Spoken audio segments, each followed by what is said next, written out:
الوغ خويا، بغيت نعرف شحال ديال الفلوس نحتاج ولا راس المال اللي نحتاج بالضبط باش نبدا التجاره الالكترونيه بوتيره مزيانه وعاديه وشاد في راسي، علما اني عندي الامكانيات الماديه والوفيف والحواسيب. شحال المشروع مزيان خويا؟ كاتا دو غوت. التجاره الالكترونيه راس المال ديالها كيختلف على حسب كيفاش انت غتخدم التجاره الالكترونيه.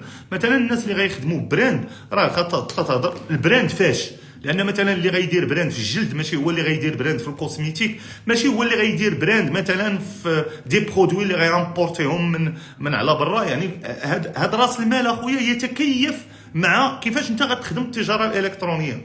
مثلا التجاره الالكترونيه اخويا راه تقدر تبداها بان بيدجي ديال 1000 درهم، كما تقدر تبداها بان بيدجي ديال 20 مليون. يعني ما عندهاش واحد القيمه ديال شحال انا غادي انفيستي في التجاره الالكترونيه، كتبقى على مجموعه من الميكانيزمات. يعني انا مثلا نعطيك مثال، الا كنتي غير في كازا وساكن في كازا والقصريات حداك، راه غير 3000 درهم راه كافيه باش انك تبدا.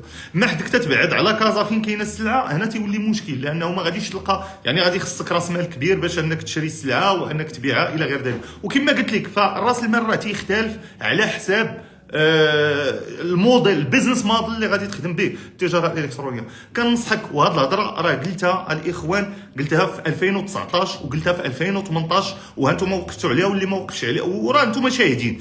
كنا كنقولوا ان التجاره الالكترونيه اللي كيخدمها بالقصاريات وكيبقى غيشري من القصاري ويبيع، داكشي راه غيموت، داكشي راه ما خدامش. شوفوا لي زيكزامبل الناجحين دابا في التجاره الالكترونيه هما الناس اللي برانداو، هما الناس اللي مشاو في واحد البروسيس معين. يعني مشى بيلدا واحد السميه، بيلدا واحد البراند، هادو هما اللي مشاو مزيان. اما اللي باقي كاين اللي كيشري من القصاريه ويشري دوك قشاوش عاشوره وينصب على عباد الله، لانه للاسف هذا راه تعتبر نصب. لانه انت ملي كتشري لاختيك ب 40 درهم وكتلقاها قشاوش عاشوره وكتعاود فيها البيع ب 245 درهم، راك نصبتي على عباد الله وراه فلوسك ما حلالش. باش نكونوا واضحين في هذه النقطه هذه، لانه ديك لاختيك باش بعتيها عرفتيها ما غاديش تادي ديك الوظيفه ديالها ونصبتي على عباد الله. للاسف الشديد ليكزومبل دابا اللي كنشوفوا بزاف الناس كيقدروا انهم يهضروا معاك في اموال اللي هي طائله. تقدر دابا واحد السيد يقول لك انا كندير 2 مليون الدولار، نقول ليه بصح راه ما نقوليش لا. عرفتي علاش؟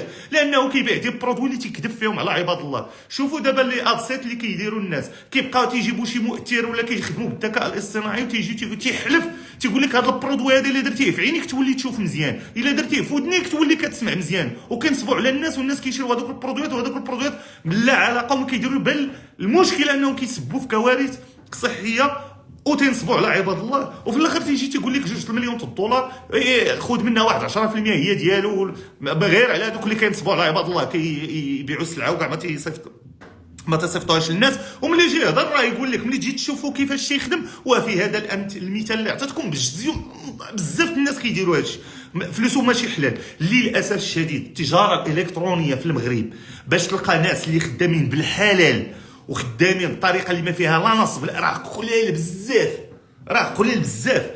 وعمرك ما تخلي المعيار اخي بالنسبه لي انا اللي في عينيا النجاح راه ماشي بشحال كدير. النجاح بالنسبه لي واخا داكشي اللي الرقم اللي كتحقو انه يكون حلالا طيبا، ماشي انت اخويا قاعد تنصب على عباد الله وتجي انا تبدا تبومبا عليا. راه الا كان هكا اخويا عطا الله ما يدار في النصب والاحتيال وسير بيع كاع انت الكوكايين اخويا. علاش كاع انت قاعد تدير شي حاجه سميتها التجاره؟ واللي يغيظوني انه كاينين الناس كيمشيو لشي دومين حلال وتيردوه حرام، تيبداو ياكلوا في الحرام. هذه ما كنفهمهاش انا.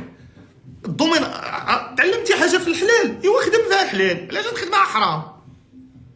بحال مثلا اللي واحد خدام في واحد الوظيفه حلال ولا كيدير واحد التجاره حلال ويمشي يقلبها في الحرام وخصو يدخل الحرام. ايوا راه داك الحرام راه ما خرج فيك غيخرج في وليدك، كون على يقين.